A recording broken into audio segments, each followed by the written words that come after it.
का गुण, ठीक है। तो उसको बता दिए हैं कि जो वस्तु, कोई भी वस्तु हो, जिस अवस्था में हो उसी अवस्था में वो रहना चाहिए। तब यहाँ लिख सकते हैं कि प्रत्येक वस्तु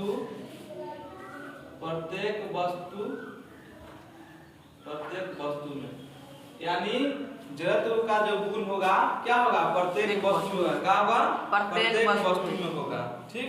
यानी प्रत्येक वस्तु में होगा, लिख दो, प्रत्येक वस्तु में होगा। फिर कह रहा है कि जब किसी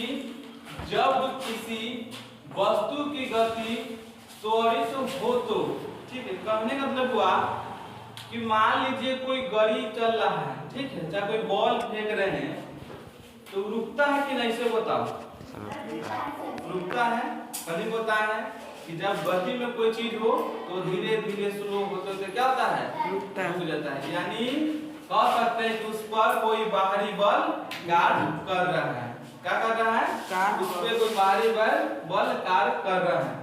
आप लिखिएगा कि उस पर हमेशा कोई बल कार्य करता है, ठीक है। उस पर हमेशा कोई बल कार्य करता है, उस पर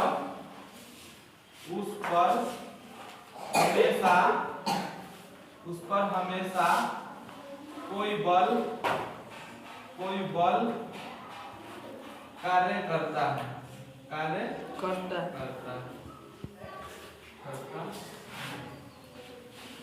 फिर कह रहा है हुआ, गति करने के लिए स्वतंत्र किसी वस्तु पर कोई बल लगाया गया, यदि बल का परिणाम तथा वस्तु का द्रव्यमान ज्ञात करना हो तो न्यूटन के दूसरे नियम की सहायता से हम वस्तु का त्वरण ज्ञात कर सकते हैं। क्या कर सकते हैं, त्वरण ज्ञात कर सकते हैं।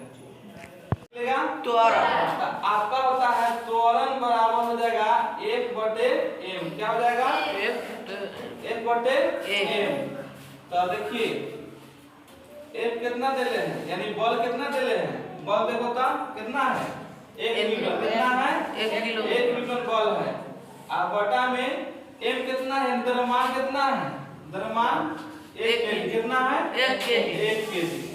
तो जब 1 से 1 भाग दोगे, तो कितना बचेगा, कितना बचेगा, 0। बट 1 से 1 भाग देते क्या कटेगा, आपका बचेगा 1 मीटर प्रति सेकंड स्क्वायर। कितना बचेगा, 1 मीटर प्रति सेकंड स्क्वायर से त्वरित होगा। क्या होगा, त्वरित होगा, यानी चलेगा, ठीक है। फिर आपका 5 नंबर कि जब किसी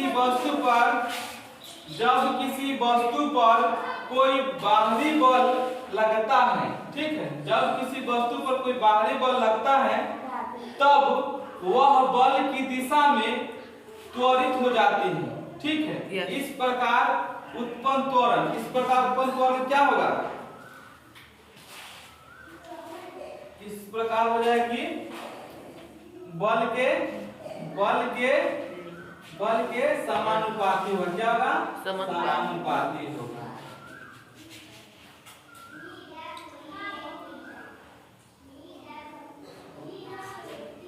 समानुपाती होगा।